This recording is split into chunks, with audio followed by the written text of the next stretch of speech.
Morphite, what No Man's Sky should have been. Yes, I know that is a bold statement to make, but seriously, if you take an indie dev and told them, hey, make No Man's Sky, this is that. Hey yo, my name is Josh, and today I'm reviewing Morphite on the Nintendo Switch. Shout out to Crescent Games for the early review key, thanks guys. So this game starts off strong. It's all about Myra, who is the descendant of some parents who talked about Morphite all the time. Seems like they talked about it more than, Myra, their child. Don't really know what happened to them, at least I don't with the couple hours I played, but she now lives with this guy, Mr. Mason, who gives her jobs to pay her rent. Story-wise, the game is very basic. There are main missions you have to complete to continue the story, with side missions and the freedom to roam around without anyone bugging you to continue on the main path. The sidekick of Myra is very amusing. Kit Kat is the floating cat that assists Myra in all of her adventures. He's super funny and made me laugh over and over again with his smart remarks. Now, while on the topic of story, there is voice acting in this game, so I will turn the game audio up so you can hear it. You know what you said about Morphite? Well, I'm afraid you are wrong. Care to elaborate? I found Morphite and it followed me. In Morphite, the voice acting is very basic, but very well done by the devs, and I give them props for the decent voice acting. Graphics are very nice. Frame rate is buttery smooth, like 99.9% of the time. Sometimes while entering and exiting planets, I did notice some very minute stutters, but as I said, for the most part, it's buttery smooth. And on the portable side, things are basically the same. Frame rate is solid and looks great when you want to take it on the go. Now the buttons and controls feel okay. This game is ported from iOS to consoles, so most of the controls were with your fingers. On the Switch though, first person shooting is a journey. I spent a solid 10 minutes trying to figure out my sensitivity, but maybe that was just me.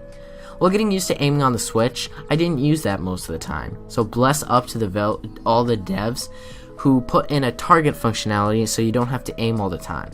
I would suggest sticking to that. This game also takes all the advantage of the HD rumble, which I highly suggest turning it off in the menus. It's hit or miss and rumbles very hard and loud when activated by shooting or taking off in your ship. So I'd turn it off so it wouldn't be a problem. Also, not all the buttons are used. Like while exploring, sometimes I'm used to jump or other actions being mapped to primarily one button, but can also be used for a different button for the same task. Here, that can't be seen. Jump is only with one button, and I found myself trying to use two different buttons to jump. But besides the problems with buttons and getting used to FPS on the Switch, this game is addictive and a joy to play. Exploring is so fun. There's millions of things to scan, to sell at space stations for chunks, the local universal currency, and minerals to find to upgrade parts of the ship, your suit, and your weapons. There are also many systems to visit. And I mean many. Just like No Man's Sky.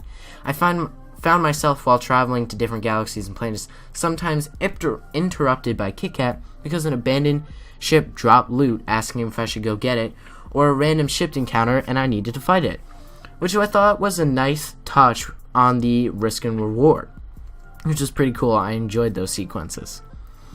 Before I talked to one of the developers, I opened up the map of the universe and started scrolling up for 6 minutes.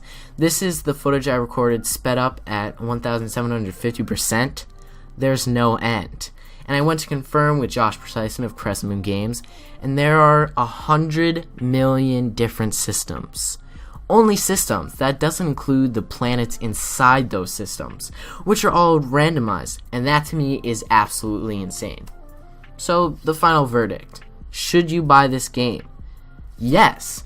With the low poly FPS, No Man's Sky vibes it gives me, I had a blast playing this and will continue to play it for a while to come.